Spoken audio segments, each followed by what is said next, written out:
Voilà, shalom tout le monde, merci de nous retrouver de nouveau à ce Beth Midrash virtuel, ok, où on apprend la Torah depuis Israël. Et aujourd'hui, on va parler de la paracha Vaishlach, donc qui est en fait une paracha qui nous parle entre autres de plein de choses, mais entre autres de la guerre intérieure et de la lumière dans les ténèbres. Et ça tombe bien parce qu'on est juste à quelques jours de la fête de Hanouka. C'est pas pour rien qu'il y a cette paracha qui est là ici. Et il s'agit de la même lumière, d'accord, cette lumière qu'on veut avoir et qu'on veut introduire dans la période la plus sombre de l'année, c'est-à-dire le mois de décembre, où les jours sont les plus courts. Il y a une certaine lumière qui doit venir, qui est celle de Hanouka, mais qui plane depuis le mois de Kislev, qu'on appelle le mois des miracles. Alors, c'est là où il y a une petite fiole d'huile qui a illuminé le monde à ce moment-là, et donc on va parler un petit peu de cette lumière. Mais c'est pas une lumière qui va être physique. Et justement, notre paracha de Vaïtchar, elle nous parle d'obscurité, de peur, de lutte, mais en même temps de révélation. Ce que vivent Esav et Yaakov, Ésaü et Jacob, c'est pas seulement une histoire du passé, mais c'est surtout le miroir de notre vie intérieure. Ce qui se passe, qu'en fait, qu'on est en train de lire une paracha comme celle-ci, c'est parce qu'on comprend que ça nous parle de nous-mêmes. Dans le Zohar, il est dit que la Torah, elle parle aussi de l'homme, de son âme et de ses combats. C'est-à-dire qu'en fait, chaque paracha nous parle de nos combats personnels. Et aujourd'hui, on va se voir un petit peu, on va effleurer comment Vaïshlar nous enseigne comment affronter les peurs, gérer l'ego, comment devenir Israël et comment recevoir cette lumière de la fin des temps. Donc si on prend au niveau du pshat, c'est-à-dire au niveau juste du texte de l'histoire telle qu'elle est, on voit que Yaakov, il est face à un danger, et c'est un danger qui est réel.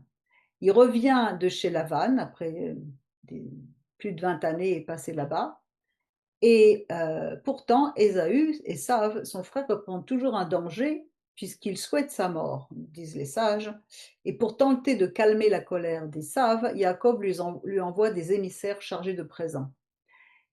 À leur retour, ces mêmes émissaires que certains disent que ce sont des anges, malachim, ils annoncent à Yaakov qu'Ésav est accompagné de 400 hommes et qu'il est en route vers lui également.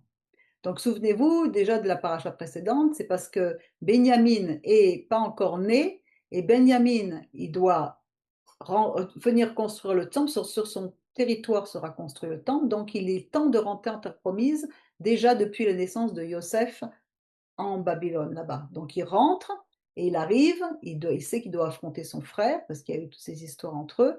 On a vu dans les vidéos précédentes que Yaakov représentait Adam également, qui devait récupérer les bénédictions de la main de Issav qui représentait le serpent. On a vu toutes ces choses-là dans les deux dernières vidéos. Donc on a tout ce concept. D'un seul coup, il rentre en terre promise et il se trouve qu'Issav vient vers lui avec 400 hommes. Et donc il décide de séparer son camp en deux, déjà afin de minimiser les risques d'attaque, si, tout en continuant, en avançant, en offrant des cadeaux et des cadeaux à son frère par le biais de ses émissaires anges. Et ensuite, avant de retrouver son frère, le troisième patriarche de l'arbre de vie, du chariot de Dieu, c'est-à-dire Yaakov, il est contraint de combattre avec un être. Alors, nos sages disent que c'est un ange, car ce dernier lui bloque la route. Et le verset nous dit, Yaakov, levant les yeux, aperçut Issav qui venait accompagné de 400 hommes. 400 hommes, c'est-à-dire que c'est une armée en fait. Et il a peur, mais pas forcément par manque de Emouna. Mais il faut comprendre qu'Issav, lui, a des droits. C'est-à-dire qu'en fait, déjà et d'une, il est resté avec ses parents. Il a honoré ses parents pendant toutes ces années, alors que Yaakov n'a pas pu le faire pendant toute son absence. Il n'a pas pu faire cette mitzvah. Il n'était pas là. Même si c'était dû, sa mère l'avait envoyé et tout, il n'empêche que Issav avait ce mérite-là. Ensuite, lui est resté en terre d'Israël. Il a habité en Eretz Israël, et on dit que c'est la plus grande des mitzvahs à faire d'habiter en terre d'Israël. Et alors qu'en fait, même si Esav était ce qu'il était, il résidait sur cette terre, donc il avait accès à une lumière qui était différente de celle de Yaakov, qui était en exil, complètement différent. Et d'ailleurs, c'est pour cela que c'est difficile aussi de comprendre aujourd'hui. C'est pour ça que vous entendez beaucoup de messages de rabbins aujourd'hui qui disent que tous les juifs doivent tous rentrer maintenant.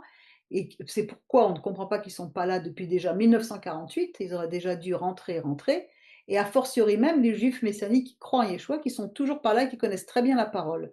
Donc, on se dit qu'on a du travail extérieur, c'est vrai, toutes ces choses-là, mais on pourrait très bien être basé ici et aller vers les nations, et non pas rester dans les nations. Donc c'est quelque chose qui n'est pas tout à fait compréhensible, qui s'explique dans la chair, dans toutes ces choses, mais pourtant l'Éternel n'a qu'une parole et il nous a dit que nous devons retourner en terre d'Israël. Il ne reviendra pas là-dessus.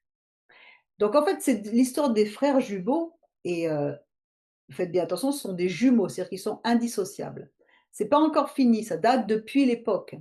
Déjà depuis le ventre de Rivka, ils étaient en combat. Le combat, il s'est manifesté pendant des milliers d'années et continue encore aujourd'hui. N'oublions pas aussi que Esav, il veut se venger de Yaakov depuis l'histoire du droit d'aînesse, et en plus maintenant, il arrive avec les deux femmes, les deux sœurs, alors que normalement Léa était promise à Esav, parce que c'était l'aîné. Non, Yaakov, il a pris en plus Léa et Rachel. Or, Issav, on a vu dans toutes ces vidéos, je ne reviens pas non plus là-dessus, que c'est Édom. Édom, c'est-à-dire c'est le monde chrétien occidental. C'est-à-dire aussi, ça représente sur l'arbre de vie le côté gauche. Ça reprend également, dans le livre d'Apocalypse, le dragon rouge. Édom, c'est Adom. Adom, c'est rouge. Et Yaakov, il a préparé le terrain, en fait, avec les futures rencontres avec Adom, avec Édom. Donc, il y a plusieurs choses qui se passent sur différents plans ici. Il y a le niveau historique, et il va y avoir le niveau interne, le niveau secret. Tout ce qui est Édom, c'est tout ce qui a combattu Israël, c'est-à-dire l'Inquisition, la Shoah, tout ce qui vient du jugement du côté gauche. Et c'est toujours actif aujourd'hui. D'ailleurs, on voit même jusque dans l'Apocalypse, il est écrit un autre signe apparu dans le ciel, un grand dragon rouge ayant 7 têtes et 10 cornes sur ses têtes, 7 couronnes royales, qui nous parlent de différents empires, etc. Mais on ne va pas en parler ici. Nous, on veut parler ici de la guerre spirituelle entre la sainteté et l'impureté, la lumière et les ténèbres. Tant que nous serons dans ce monde, ça va se poursuivre. Alors je reprends un texte du Rav Gottlieb dans les principes spirituels qui dit « Nous pouvons étudier la Torah selon deux perspectives différentes.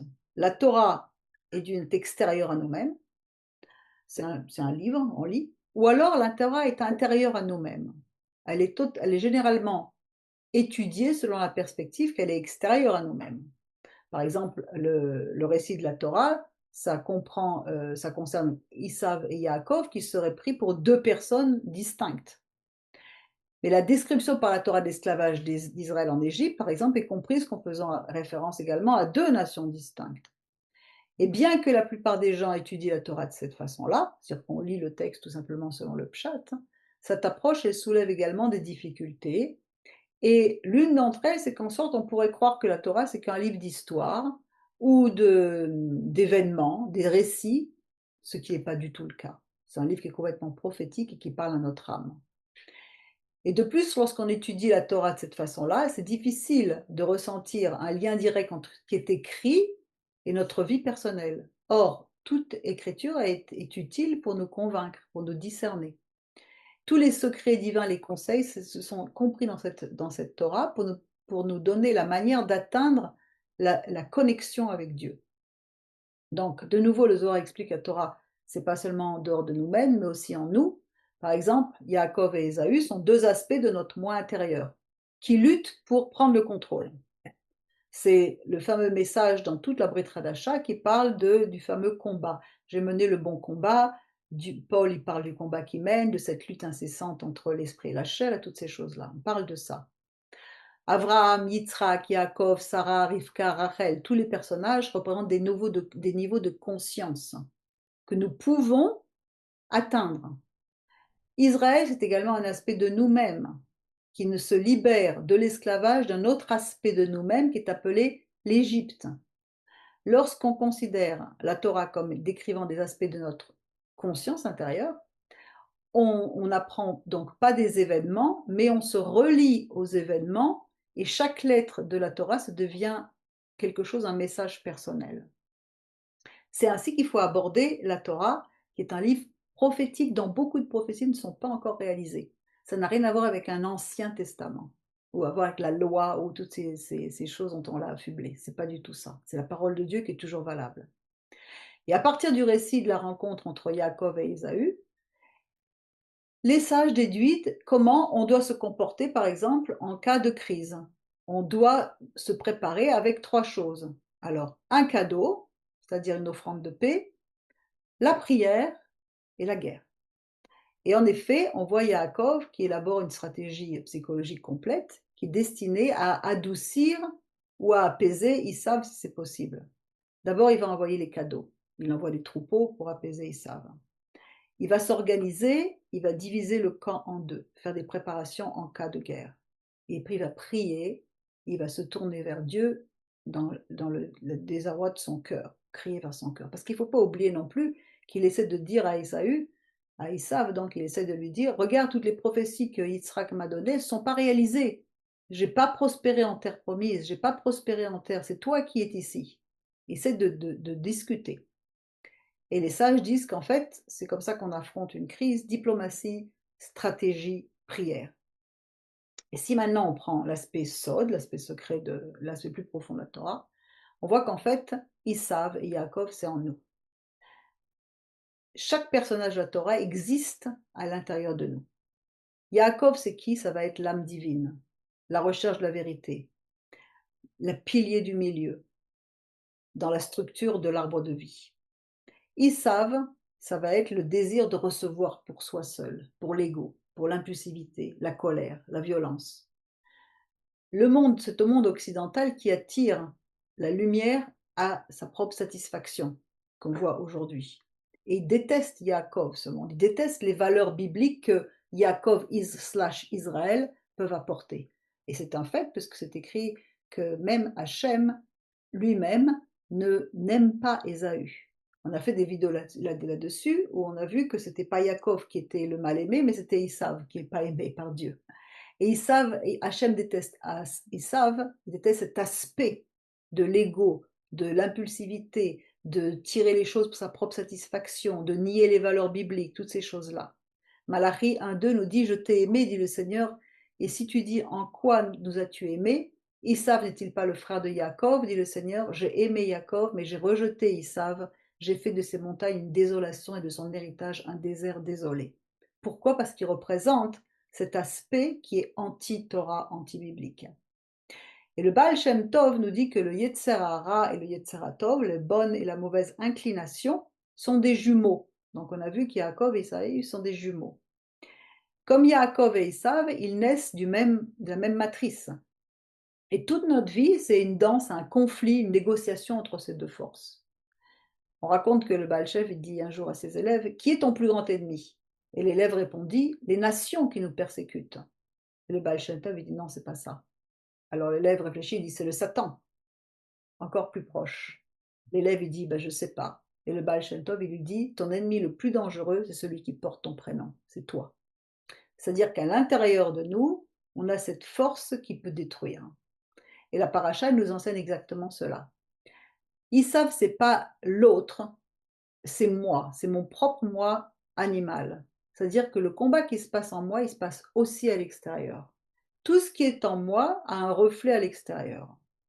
Ce que nous reconnaissons à l'extérieur est également en nous aussi. Pourquoi? Parce que si on ne reconnaissait pas quelque chose chez quelqu'un, si on ne le connaissait pas, on ne pourrait pas le reconnaître.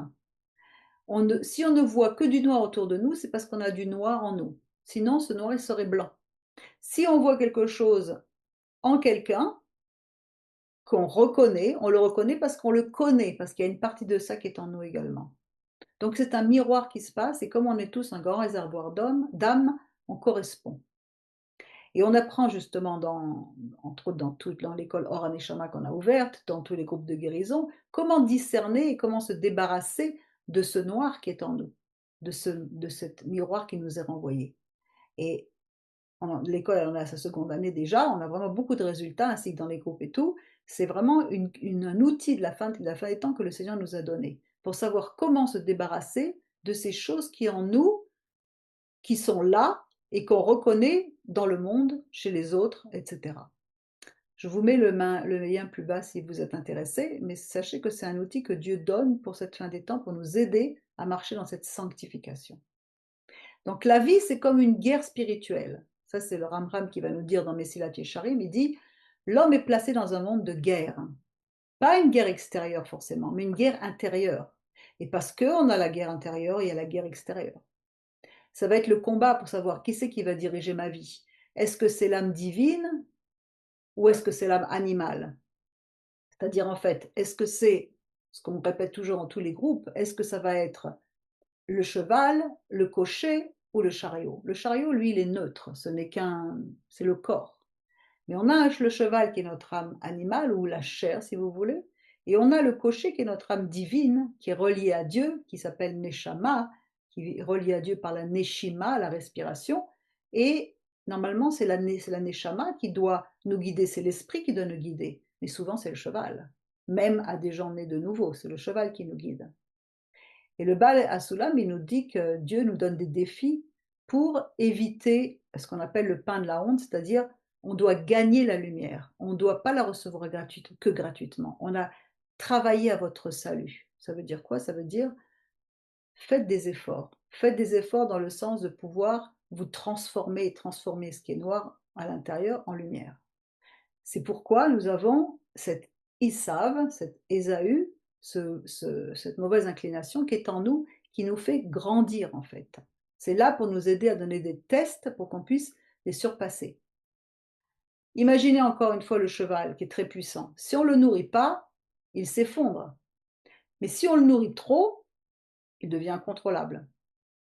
Et le corps, c'est Isav intérieur. Le cheval, c'est la Nefesh. L'âme, c'est Yaakov, c'est le cavalier, c'est la Neshama. Donc on retrouve le même parallèle. Si le cavalier est faible, le cheval l'embarque où il veut. Si le cavalier est clair, formé, équilibré, il transforme la force du cheval en une énergie utile. Et c'est cette relation entre l'âme animale qu'on appelle Nefesh Behemit, qui est le cheval, et la Nefesh Elokit, ou la Neshama, qui s'appelle le cocher ou le cavalier. Et donc, Yaakov, qu'est-ce qu'il va faire? Il va envoyer des cadeaux à Esav pour nourrir le cheval.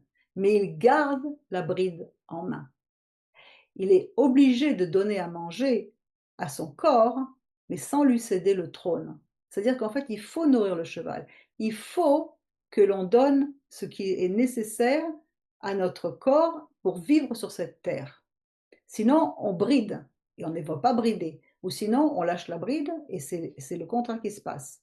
Et le Zohar, il nous donne une clé, il dit qu'à Yom Kippour, on envoyait un bouc à Azazel, c'est-à-dire un bouc au désert. Pourquoi? Il disait c'était pour calmer la force d'accusation, la sitra acha. C'est-à-dire qu'en fait, le Zohar nous dit pour faire taire un chien, jette-lui un os. Et ça nous apprend quelque chose de fondamental, c'est-à-dire que pour que l'âme divine puisse travailler, le corps doit recevoir le minimum dont il a besoin. Si on ne dort pas, si on ne mange pas, si on vit dans le stress ou le manque, notre Esav intérieur hurle et notre Yaakov, il ne peut rien faire. Donc oui, il faut nourrir le cheval, mais il ne faut pas lui laisser choisir la direction. Les privations, c'est pas bon, on doit profiter des bonnes choses qu'Hachem nous donne en ce monde, mais on doit savoir les modérer. Donc ce qui fait qu'en fait, ce Yetzer Hara, cette mauvaise inclination, c'est une bonne chose. Là, je vous partage, qu'on a partagé aussi dans l'école également, un peu la notion de Yetzer Hara dans le judaïsme. Qu'est-ce que c'est? La mauvaise inclination. Vous savez l'histoire du petit ange et du petit démon là sur les épaules, ça vient de là. Alors, pourquoi je vous partage ça? Pour commencer aussi à arracher toutes les mauvaises conceptions sur le Satan, qui est la force extérieure qui s'oppose à Hachem et qui fait ce qu'il veut, quand il veut, etc. Bon, comme on dit, j'ai des attaques de l'ennemi, c'est des attaques démoniaques, etc. Donc, comme si Dieu n'était plus là. À ce moment-là, Dieu n'est pas présent pendant que l'autre attaque. C'est pas du tout comme ça que ça se passe. On va comprendre avec quand même ce mini enseignement, ce partage, hein, que c'est en nous que ça prend naissance, dans notre maison. Qu'est-ce que c'est que le Yetzer Hara? Où est-ce qu'il vit et comment il fonctionne? Alors, il faut comprendre un petit peu la relation déjà entre l'homme, l'âme et le corps. Et on va tirer cet enseignement du Talmud qui nous dit que Antoninus dit à Rébi, le corps et l'âme peuvent tous deux se libérer du jugement. Le corps, il peut plaider. L'âme a péché. La preuve, c'est que depuis le jour où elle m'a quitté, je suis couché comme une pierre muette dans la tombe, incapable de faire quoi que ce soit. Alors l'âme, elle peut dire, non, c'est le corps qui a péché. La preuve est que depuis le jour où je l'ai quitté, je vole dans les airs comme un oiseau et je ne commets aucun péché. Alors il répondit, je vais vous donner une parabole. À quoi cela peut-il être comparé? À un roi humain qui possédait un beau verger qui contenait des figues magnifiques. il a confié la surveillance de ce verger à 2 gardiens, mais il y en avait un qui était boiteux et l'autre qui était aveugle. Et un jour, le boiteux, il dit à l'aveugle: «Je vois qu'il y a de belles figues dans le verger. Viens me mettre sur tes épaules pour que nous les prenions et que nous les mangions». Donc le boiteux monte sur les épaules de l'aveugle et ils les prirent et les mangèrent. Après, le propriétaire revient dans le verger et dit: «Où sont passées mes figues?» Et le boiteux, il dit: «Mais est-ce que j'ai des pieds pour marcher?» Et alors l'aveugle, il dit: «Et moi, est-ce que j'ai des yeux pour voir?» Que fit le propriétaire? Il plaça le boiteau sur l'aveugle et il les jugea ensemble.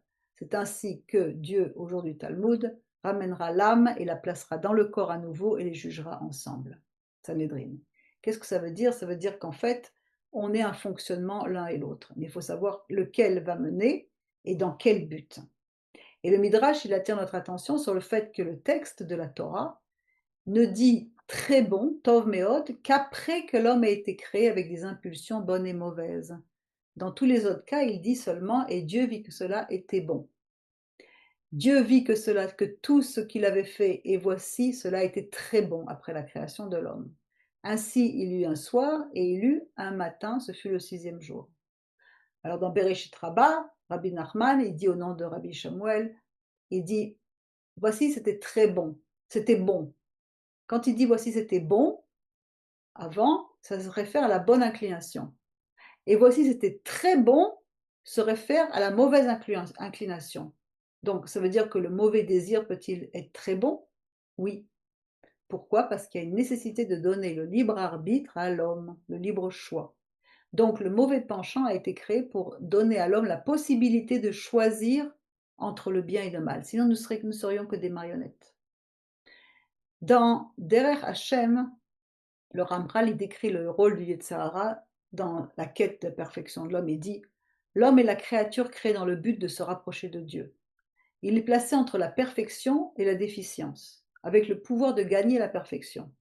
L'homme doit cependant gagner cette perfection par sa propre volonté, par son libre arbitre. Ses parts n'est pas des marionnettes. Et les penchants de l'homme sont donc équilibrés entre le bien, Yetzer Hatov, et le mal, Yetzer Hara, et il n'est pas contraint de s'orienter vers l'un ou vers l'autre, il a le pouvoir de choisir et est capable de choisir l'un ou l'autre côté en toute connaissance de cause et volontairement. Comme il dit dans Deutéronome 30, 19, j'ai mis devant toi la vie et la mort, la bénédiction et son contraire.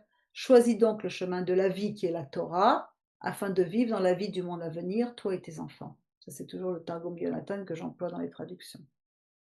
Et le Ramchal explique que cet équilibre, il existait avant le péché.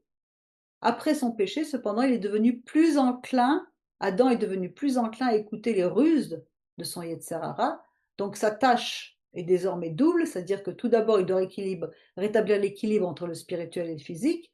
Ensuite, il peut s'efforcer de perfectionner son âme jusqu'à ce que le spirituel l'emporte sur le physique et que ce dernier s'élève au niveau de la perfection. C'est le combat de la chair et l'esprit dont toute la Brit Hadasha, le Nouveau Testament, parle. Galates 6,8 nous dit: celui qui sème pour sa chair moissonnera de la chair, la corruption, mais celui qui sème pour l'esprit moissonnera de l'esprit, la vie éternelle. Et le Yetzer Hara, c'est un penchant à s'égarer, c'est-à-dire que il va égarer l'homme, mais l'homme a les moyens de le surmonter. Il n'y a rien, aucune tentation qui vous a été donnée qui ne puisse être insurmontable. Et avec la tentation, il va pouvoir le remède, il va nous donner comment faire. Mais c'est vrai que l'attraction du mauvais côté est plus puissante, c'est la plus puissante. C'est le résultat de ce qui s'est passé au Gan Eden. Mais on n'en est aucun cas impossible à vaincre. Et la Torah le dit, et Dieu dit à Caïn: pourquoi es-tu si furieux? Pourquoi es-tu si déprimé? Si tu fais le bien, n'auras-tu pas un privilège particulier? Et si tu ne fais pas le bien, le péché est accroupi à ta porte, il te convoite, mais tu peux le dominer. C'est même écrit, il veut te dévorer. Et le Talmud nous explique comment. Le Saint béni soit-il dit à Israël: mon fils, j'ai créé le Yetzer Hara et j'ai créé pour lui la Torah comme antidote. Si tu travailles dans la Torah, tu ne seras pas remis entre ses mains. Résistez, soumettez-vous à Dieu, résistez, il fuira loin de vous. Se soumettre à Dieu, c'est se soumettre à la parole de l'Éternel, à la Torah. Et donc, un homme pleura un jour devant le Rav Levi Yitzhak et il dit: Rabbi, j'ai trop de Yetzer Hara, je veux qu'Hachem me l'enlève. Et le rabbi lui dit: si Dieu t'enlevait le Yetzer Hara, tu serais comme une chaise. ni plus ni moins. Une chaise ne fait jamais de mal, mais elle n'accomplit jamais rien de grand non plus. Et il ajouta, ton Yetzerara, il n'est pas venu pour t'enterrer, il est venu pour te couronner roi sur lui. Une chaise ne peut pas devenir Israël, mais un homme qui lutte avec son ange, oui, il peut devenir Israël.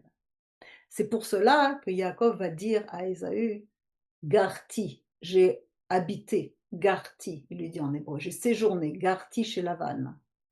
La valeur numérique du mot Garti, c'est 613, comme les 613 commandements de l'Éternel. Donc c'est un message intérieur qui nous dit que même dans un environnement confus, impur, trompeur, l'âme, elle peut rester fidèle à la Torah. Lavan, il représente la clipa la plus dangereuse, le mensonge qui ressemble à de la pureté. Lavan, ça veut dire blanc. Il a l'air blanc, mais il est noir. Et sortir indemne de chez Lavan, c'est une victoire colossale pour l'âme. Alors beaucoup de gens vont dire, mais non, mais j'ai grandi dans un environnement toxique, j'ai vécu des années dans la confusion, j'ai traversé des relations destructrices, c'est trop dur, je ne peux pas y arriver, etc. Je ne peux pas remettre en question mes croyances, mes doctrines, toutes ces choses, etc. Mais Yaakov, il dit à Ésaü, Garti, j'ai séjourné chez Lavan, donc 613 commandements, et selon le Zohar, il lui indique que malgré son séjour dans la maison des clipotes, des forces d'impureté de chaos, il n'a pas été absorbé par elles. Au contraire, il a transformé l'obscurité en lumière. Il a créé des anges protecteurs par l'accomplissement des mitzvot. Et c'est intéressant parce que la Kabbale nous enseigne que chaque mitzvah, elle entraîne une force, une énergie spirituelle. Elle engendre un ange qui devient en fait un vêtement de lumière pour l'âme et un bouclier contre les forces négatives. Ce qui veut dire qu'on peut traverser des environnements sombres sans perdre de la lumière. On peut vivre chez Lavan sans devenir Lavan.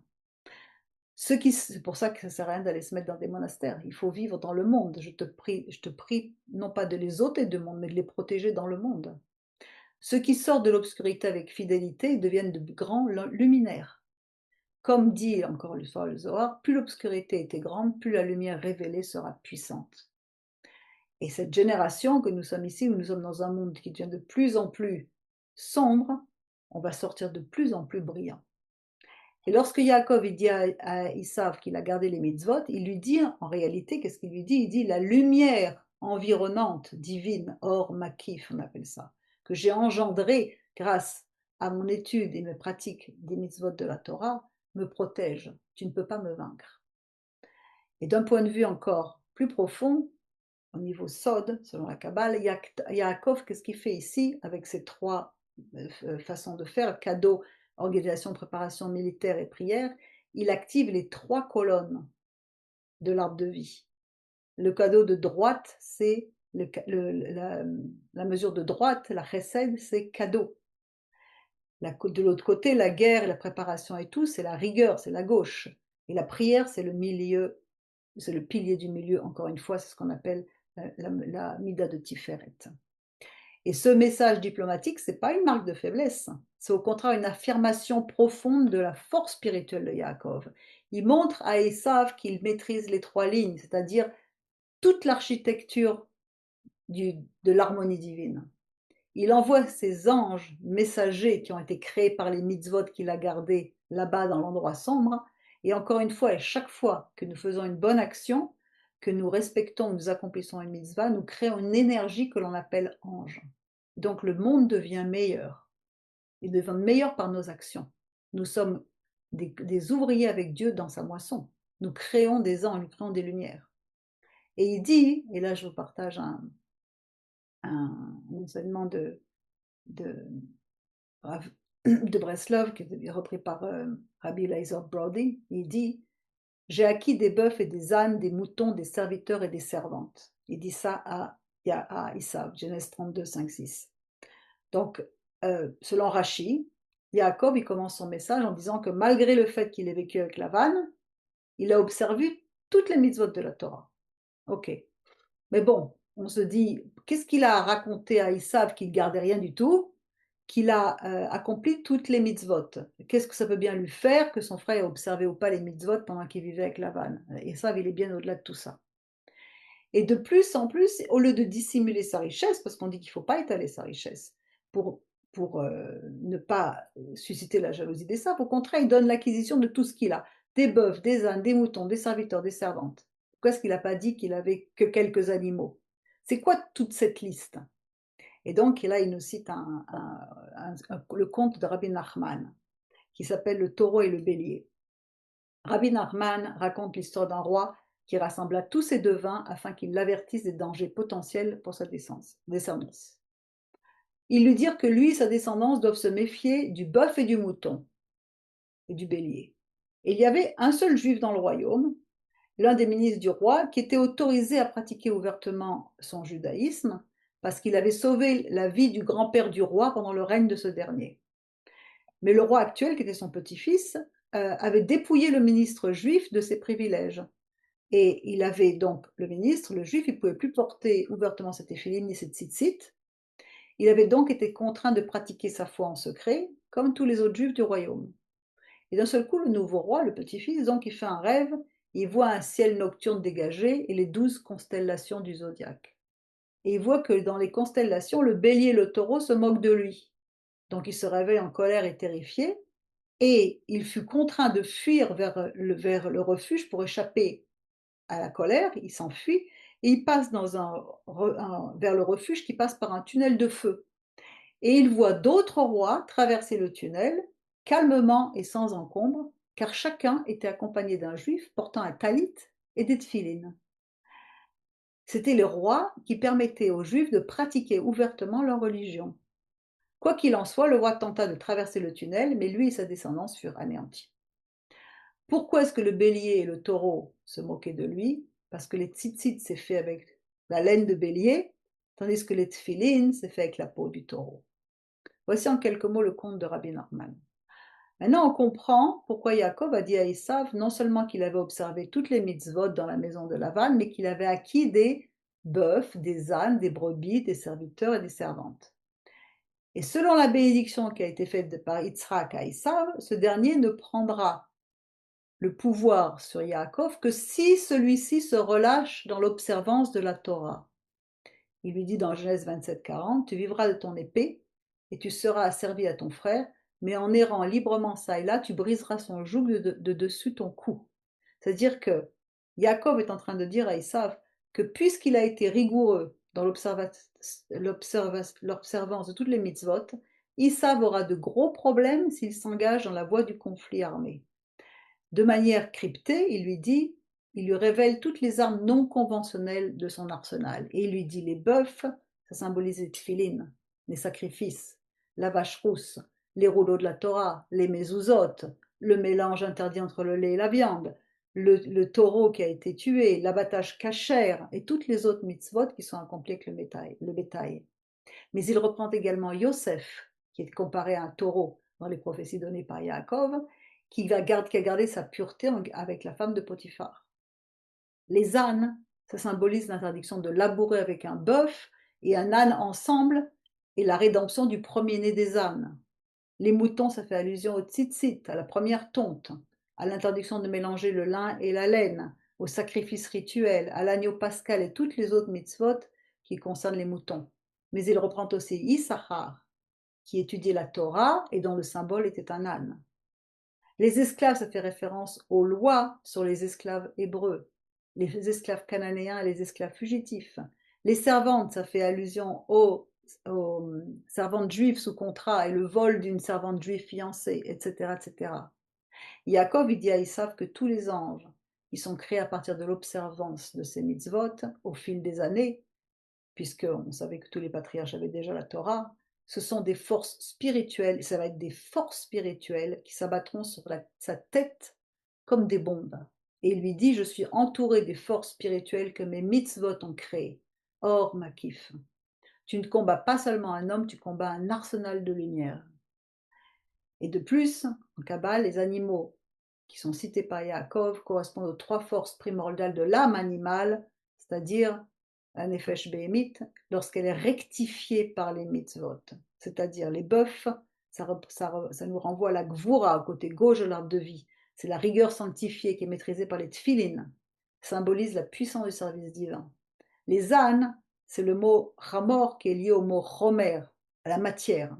L'âne symbolise la capacité à élever la matérialité vers la spiritualité et à faire monter l'exil de la matière vers la lumière. Les moutons, ça nous renvoie à Chesed et ça nous renvoie à Israël. Ce sont les animaux du Corban Pessar, de l'innocence, du lien avec l'au-delà. Et cette liste, c'est un message mystique qu'en fait il est en train de lui donner pour lui dire que je suis équipé d'un arsenal spirituel, c'est-à-dire les anges que j'ai créés avec mes mitzvot. C'est pour ça que les messagers qui sont envoyés en hébreu, c'est écrit des anges. Et encore une fois, la Kabbale nous enseigne aussi que chaque mitzvah, elle donne naissance à un ange qui agit comme un bouclier, comme un ambassadeur, comme un envoyé, comme un accusateur ou au contraire un défenseur de tous les actes et comme une lumière protectrice dans les mondes supérieurs. Ainsi, lorsque Yaakov il annonce à Isav la liste des mitzvot qu'il a accomplis, il lui dit en réalité, j'ai derrière moi une armée de lumière. Si tu veux la guerre, tu seras frappé non par des armes, mais par les anges que j'ai engendrés. Et c'est une allusion qu'on a dans 2 Corinthiens 10,4, car les armes avec lesquelles nous combattons ne sont pas charnelles, mais elles sont puissantes par la vertu de Dieu pour renverser des forteresses. C'est pourquoi Isav recule et il va quitter la terre promise, parce qu'il ne peut pas rester avec la lumière. Et donc on avance un peu dans l'histoire et on voit qu'Yaakov se retrouve seul et il affronte un homme en pleine nuit. Et Rashi, il explique pourquoi Yaakov est resté seul derrière. Après avoir fait traverser le fleuve à sa famille, la Torah le précise qu'il s'est retrouvé seul à l'arrière. Car, nous dit Rashi, il avait oublié des petites fioles et il est retourné les chercher. Alors les sages enseignent à plusieurs reprises que c'est d'abord dangereux de se retrouver seul la nuit, tant sur le plan physique que spirituel, car il s'agit d'un moment où les forces du mal dominent. Donc il est surprenant que Yaakov ait pris un tel risque pour de simples fioles d'huile. Mais ces fioles pour lesquelles Yaakov a pris ces risques, elles ne sont pas anodines en fait. Il s'agit des fioles qu'il a déjà utilisées auparavant. En fait, dans la paracha de Vayetse, la paracha d'avant, qu'est-ce qu'il a fait après qu'il ait fait le rêve de l'échelle? Il a saisi la pierre sur laquelle il a dormi et il l'a sanctifiée en tant que stèle pour Hachem et il l'a fait avec de l'huile. Il a oint d'huile. Et cette huile, alors qu'on est en plein dans le mois de Kislev, ça nous fait immédiatement allusion à l'huile de la fiole de Hanouka également. C'est-à-dire, les sages demandent d'où venait cette huile, parce qu'en fait, il n'avait rien du tout sur lui, Yaakov. Il avait fui la maison de ses parents. Et même Esav avait envoyé son fils Eliphaz pour le tuer. Et donc, quand il y avait eu une dispute avec Eliphaz ne voulait pas tuer Yaakov, mais alors donc Yaakov, parce que c'était son oncle, mais il lui dit alors, enlève-moi tout ce que j'ai, et comme ça on dit que quand un homme n'a plus rien sur lui, c'est qu'il est mort. Et donc c'est comme ça qu'il lui a tout pris, donc il n'avait plus rien, Yaakov. À ce moment-là, c'est marqué dans les Pirkei de Rabbi Eliezer, la fiole d'huile est descendue du ciel pour que Yaakov puisse sanctifier cet endroit qui va devenir Beth-El, le temple, et le rocher de fondation sur lequel il pose sa tête, le Messie. C'est alors qu'il se fait attaquer par un ange que la majorité donc des maîtres décrivent comme étant le Satan. Il y a d'autres interprétations, mais on va prendre celle-ci. En analysant profondément, on s'aperçoit qu'il y a un lien qui relie la fiole d'huile avec le Satan. C'est-à-dire que c'est le Harizal qui révèle qu'en fait cette fiole, elle est constituée des étincelles restées dans notre monde et n'ayant pas encore pu rejoindre le ciel, des étincelles d'âme, qui sont prisonnières. Les forces du mal, elles sont animées par les sources de vie que nous perdons lorsque nous faisons des fautes. On nourrit l'autre côté, on nourrit le Satan avec nos fautes. Et les énergies sont appelées des étincelles spirituelles qui sombrent alors dans les écorces des forces impures. Parce qu'au lieu de les élever, on pêche, donc elles tombent dans les forces impures. Et nos actions spirituelles, elles permettent leur extraction.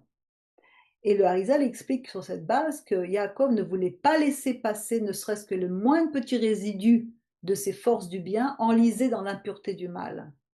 Donc c'est pourquoi il est parti récupérer ces fioles pour les affranchir de l'emprise impure. Il ne voulait pas qu'on les prenne. Et si vous regardez ce qu'on a dans 1 Pierre 3,18, c'est exactement la même chose. C'est ce que Yeshua a fait. Le Messie aussi a souffert une fois pour les péchés, lui juste pour des injustes, afin de nous amener à Dieu, ayant été mis à mort quant à la chair, mais étant rendu vivant quant à l'esprit. dans lequel il est allé aussi prêcher aux esprits en prison, qui autrefois avaient été incrédules lorsque la patience de Dieu se prolongeait au jour de Noé, pendant la construction de l'arche sur laquelle un petit nombre de personnes, c'est-à-dire 8, furent sauvées au travers de l'eau. Il est allé récupérer les étincelles qui avaient péché pour les sortir de là. Du coup, ça nous dessine complètement une autre perspective de l'affrontement avec l'ange d'Esav. En effet, cet ange, celui du mal, c'est le dépositaire de ces étincelles dérobées et c'est de lui qu'il faut les reprendre. Tout comme on a vu la semaine dernière, il fallait reprendre les bénédictions de la main du serpent et les redonner à Israël, à Yaakov. En d'autres termes, ce n'est pas le Satan qui attaque Yaakov, mais c'est Yaakov qui attaque et qui entame les hostilités, parce qu'il a un arsenal de lumière avec lui. Et la valeur numérique des mots des petites fioles, Pachim Ktanim, c'est la même, c'est 359 qui est la même que celle du mot Satan. Donc, d'après ce que nous dit le Harizal, puisque c'est la nature de ces fioles qui étant des sources de lumière prisonnières des forces du mal, on comprend que Yaakov, il engage cet affrontement pour l'extraction de ces énergies. Et naturellement, le Satan apparaît. Alors Yaakov vient rencontrer Esav pour lui apporter le tikkun avec la Torah. Donc on dit que c'était l'ange d'Esav, le Satan. Et Yaakov, il vient rencontrer Esav pour lui apporter le tikkun avec la Torah. Et il en va de même pour le monde aujourd'hui, c'est-à-dire que le monde doit être disposé à recevoir Israël. Le monde ne se rend pas compte de ce qu'il fait, mais c'est la rédemption qui passe par Israël. Ce n'est pas encore le cas. Donc, Isav et Ishmaël vont respoter tous les deux. Isav déteste Yaakov, il arrive avec 400 hommes, ce qui est la Sitra Acha, ça veut dire qu'il y a énormément de clipotes. Ce nombre, c'est le signe de ce qu'on appelle la Sitra Acha, c'est-à-dire l'autre côté, c'est-à-dire les ténèbres, l'anti-Torah, l'anti-Messie. Il va y avoir un autre nom pour le désir égoïste dans la Kabbale. Ainsi, les 400 coups entre Israël et les nations ont bien lieu. C'est ce qui se passe. Mais on sait que Yaakov va vaincre parce qu'il a l'arsenal de lumière, qui est la Torah. Ils vont marquer la fin de cette période chaotique, la fin du règne du mal ou de l'ego, la fin de l'impureté rituelle maximale.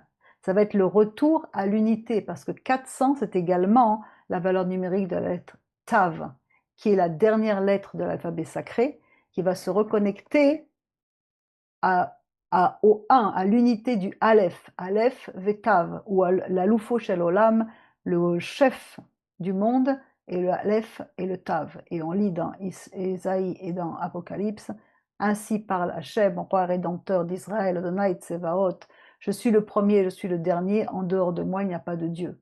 Et dans Apocalypse, quand je le vis et je tombais à ses pieds comme un homme mort, il posa sa main droite sur moi et dit, ne crains point, je suis le premier et le dernier, je suis le Aleph et le Tav, le premier, le dernier, le commencement et la fin. Donc ils vont diviser le camp. Yaakov a divisé le camp, c'est 2 niveaux de sainteté. Ça représente 2 états intérieurs. Soit donner pour donner, la foi, la prière, la bonté, un don pur sans attente. Soit recevoir pour donner, recevoir des forces, de la sagesse, de la joie pour mieux servir Dieu. Et Yaakov, il dit en substance, mais il dit, mais si mon Isav intérieur détruit un de ces niveaux, au moins l'autre survivra. C'est-à-dire que c'est une stratégie spirituelle, on sera toujours dans le don, donc dans imiter la nature divine. Et c'est la lutte nocturne pour pouvoir devenir Israël. Et ça, c'est la scène, c'est la lutte avec cet ange, l'ange d'Esav, la racine de notre Yetzerara, le Satan, comme vous voulez l'appeler. Et toute la nuit, Yaakov se bat, et à l'aube, il est touché au guide anaché, c'est-à-dire au nerf sciatique. Pourquoi là? Parce que le Zohar explique, et on a vu également la dernière fois, que les hanches, ça représente Netzar et Od, les jambes des soutiens de la Torah, persévérance, endurance, discipline. Quand le mal veut frapper, il va frapper là, la persévérance, la constante, la routine sacrée. Il va nous éloigner du spirituel. Mais Yaakov gagne, mais il boite. Parce que tout combat intérieur, ça laisse des traces. Et ça provoque une humilité. Alors l'ange lui dit, tu ne seras plus Yaakov, mais Israël. Yaakov, c'est le petit, c'est le talon. Ekev, c'est le talon. Israël, c'est la grandeur, c'est la colonne centrale, c'est Tiferet, c'est le pilier du milieu. C'est le passage de ce qu'on appelle du petit à la grandeur. C'est ce que nous voulons tous, en fait. Et le Zohar raconte que lorsqu'un roi veut grandir son fils, il demande à un roi puissant et guerrier de lutter avec lui. Le guerrier doit se battre fort, mais sans détruire l'enfant. De temps en temps, le roi, il crie au guerrier: «Attention, pas trop fort!» De temps en temps, il murmure au fils: «Vas-y, courage, tu peux le vaincre». Et c'est ça notre Yetzer hara. C'est pas notre ennemi extérieur, c'est pas le Satan, c'est pas des attaques démoniaques. C'est un guerrier qui est engagé par le roi pour nous faire grandir. C'est exactement ce que le Rav Ashlag il enseigne, le Yetzer hara sert Hachem autant que le Yetzer HaTov. Donc l'objectif, c'est pas de tuer Esav, mais c'est de le transformer, de l'intégrer, de le transformer en lumière. C'est ça devenir Israël. Comment est-ce qu'on peut faire? On doit reconnaître le Esav en soi, arrêter de croire que le problème il vient toujours des autres, prendre ses responsabilités face au combat intérieur que l'on a, aux choses qui sont noires en nous. On doit s'occuper bien de soi-même, de notre corps. Pourquoi? Parce qu'un corps affamé, ça va devenir un tyran. Donc on doit être équilibré dans ces choses. On doit prier avec vérité comme Yaakov. On doit accepter que tout est un travail dans notre vie, qu'on est venu sur cette terre pour réparer des choses. C'est normal qu'il y ait des luttes. Et s'il n'y a pas de lutte, c'est pas normal, c'est qu'on ne progresse pas. Et on doit s'appuyer sur tous les outils de la fin des temps. Aujourd'hui, Dieu nous donne des aides puissantes, des groupes de réparation, des enseignements plus accessibles, la diffusion de la sagesse de la Kabbale, la Torah de l'âme, toutes ces choses-là. Ça, c'est la Géoula. C'est-à-dire que quand ton Esav sert ton Yaakov, quand ton ego devient le moteur pour changer, quand ta lumière, elle devient victorieuse, c'est cela aussi la lumière de Hanouka vers où on se dirige, c'est-à-dire faire jaillir la lumière des ténèbres, de nos ténèbres, pour récupérer l'étincelle de notre Neshama. C'est ça, devenir Israël. Merci de votre écoute et je vous souhaite à tous de mener le bon combat, comme dit Paul, parce que c'est à cela que nous sommes appelés, de faire taire les Ésaü de notre âme pour faire briller la lumière de Israël en nous. Shalom et merci de votre écoute.